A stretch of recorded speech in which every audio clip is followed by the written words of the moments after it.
Welcome everyone, I am Dr. Isha Singh. In today's video, I am going to discuss another engineering material which is known as plaster of Paris, जिसे हम POP के नाम से भी जानते हैं। ये वही POP है जिसको फ्रैक्चर्ड बॉडी पर प्लास्टर के लिए यूज़ किया जाता है या घरों में जो सीलिंग होती है उसके लिए इसको as a decorative article use किया जाता है। तो जो प्लास्टर ऑफ पेरिस है देखते हैं उसको केमिकली हम किस तरीके से कंसिडर करते हैं। तो केमिकली प्लास्टर ऑफ पेरिस को हम कैल्शियम सल्फेट हेमीहाइड्रेट के नाम से जानते हैं।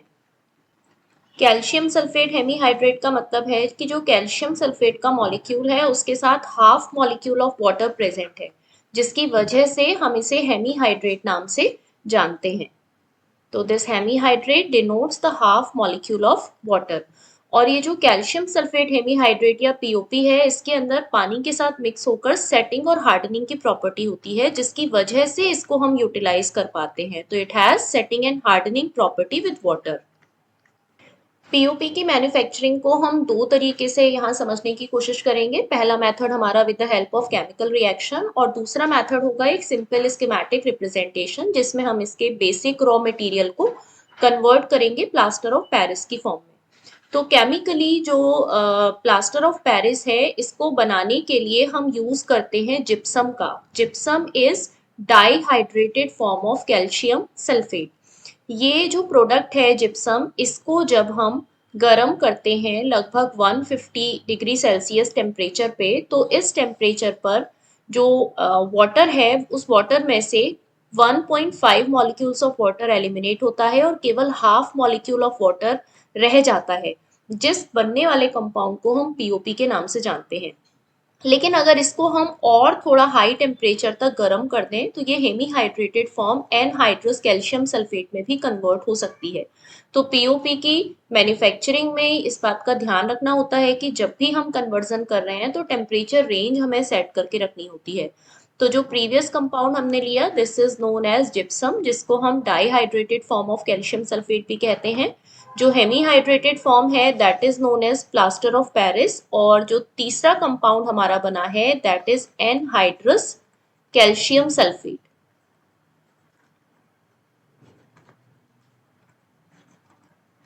हमारा जो मैन्युफैक्चरिंग प्रोसेस है वो इसी पीओपी फॉर्मेशन पर एंड होता है, जिस पीओपी को हम यूटिलाइज करते हैं फर्दर वाटर के साथ मिक्स करके, जिससे हमें दोबारा से जो स्ट्रक्चर है वो मिलता है किसका, जिप्सम का। तो हम इसको इस तरीके से भी रिप्रेजेंट कर सकते हैं, यानी जिप्सम का कन्वर्जन पीओपी में, और पीओपी में जैसे ही हम वाटर का एडिशन करते हैं ये वापस से एक क्रिस्टलाइन स्ट्रक्चर ऑफ जिप्सम को गेन करता है, और उसी को हम setting and hardening of POP के नाम से भी जानते हैं। इसी पूरे प्रोसीजर को अगर हम एक स्कीमेटिक रिप्रेजेंटेशन की हेल्प से दिखाना चाहें तो इनिशियल कंपाउंड जो हमने लिया मैन्युफैक्चरिंग के लिए वो हमने लिया जिप्सम। सबसे पहले स्टेप में जिप्सम को हम क्रश करके ग्राइंड करेंगे, that is crushing and grinding. जब ये जिप्सम हमारा पाउडर्ड फॉर्म में कन्वर्ट हो जाएगा तो उस पाउडर्ड फॉर्म को फिर हम कन्वर्ट करेंगे पीओपी में।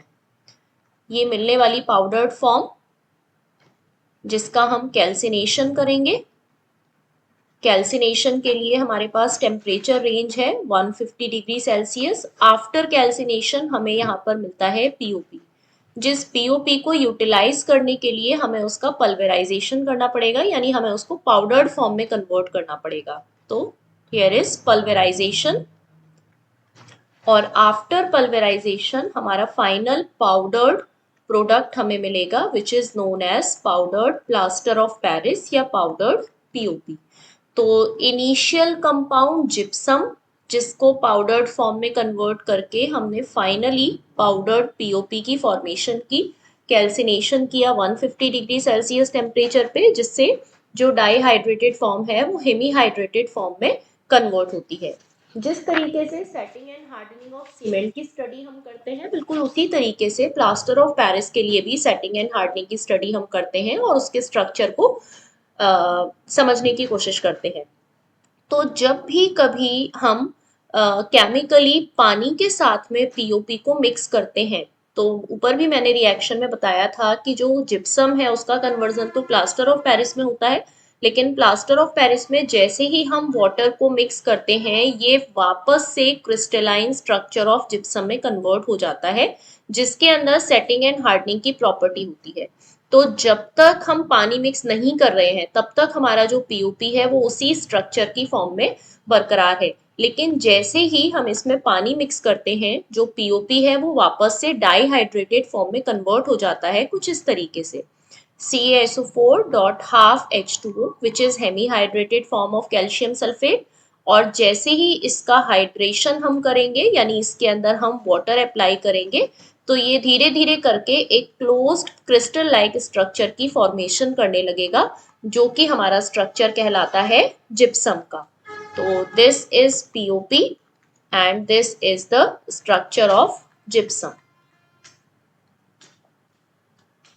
इसी प्रोसीजर को हम setting and hardening of PUP के नाम से जानते हैं। जो प्लास्टर ऑफ पेरिस है इसके सेटिंग एंड हार्डनिंग के टाइम को इंक्रीज करने के लिए हम इसमें कुछ दूसरे मटेरियल्स को मिक्स कर सकते हैं, जैसे कि एल्कली सल्फेट्स। एग्जाम्पल के लिए पोटेशियम सल्फेट है या और किसी भी एल्कली सल्फेट को हम इसमें एड ऑन कर सकते हैं, जो कि पीओपी के सेटिंग एंड हार्डनिंग के टाइम को बढ़ाने का काम करता है। जैसे कि जब हम सीमेंट की सेटिंग हार्डनिंग पढ़ते हैं तो उसमें हम पीओपी या जिप्सम को ऐड करते हैं उसके इनिशियल सेट या फ्लैश सेट को इंक्रीज करने के लिए। वही चीज अगर हमें पीओपी के साथ भी अप्लाई करनी है तो हम इसमें ऐड करते हैं during pulverisation alkali sulphate add करने के बाद में जो सेटिंग हार्डनिंग का टाइम है वो थोड़ा सा इंक्रीज हो जाता है और उसे हम इजीली किसी भी सरफेस पर अप्लाई कर सकते हैं। जो प्लास्टर ऑफ पेरिस है इसके बहुत सारे डिफरेंट काइंड ऑफ एप्लीकेशंस हैं, जिसमें से कुछ को मैंने यहाँ लाइन अप किया है। सबसे पहले तो एक डिजायर्ड शेप गेन करने के लिए डिफरेंट काइंड ऑफ मोल्ड्स बनाने के काम में आता है।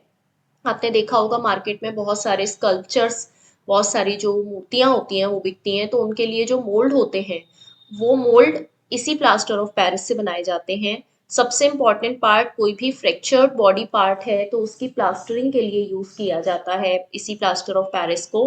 प्लास्टरिंग ऑफ वॉल्स के लिए यूज करते हैं, सीलिंग्स के लिए यूज करते हैं, डिफरेंट काइंड ऑफ डेकोरेशंस के लिए या डेकोरेटिव आर्टिकल्स बनाने के काम में आता है। इसके साथ साथ ही प्लास्टर ऑफ पेरिस या जिप्सम इसको ही हम यूज करते हैं सीमेंट की सेटिंग एंड हार्डनिंग के टाइम को इंक्रीज करने के लिए, जिसके इनिशियल टाइम को हम फ्लैश सेट के नाम से जानते हैं। तो उस फ्लैश सेट को रिटार्ड करने के लिए भी हम प्लास्टर ऑफ पेरिस को यूज करते हैं। तो आई होप ये जनरल डिटेल आपको क्लियरली समझ में आई होगी। If you are having any kind of query और सजेशन तो आप उसको कमेंट बॉक्स में मेंशन कर सकते हैं। Thank you so much.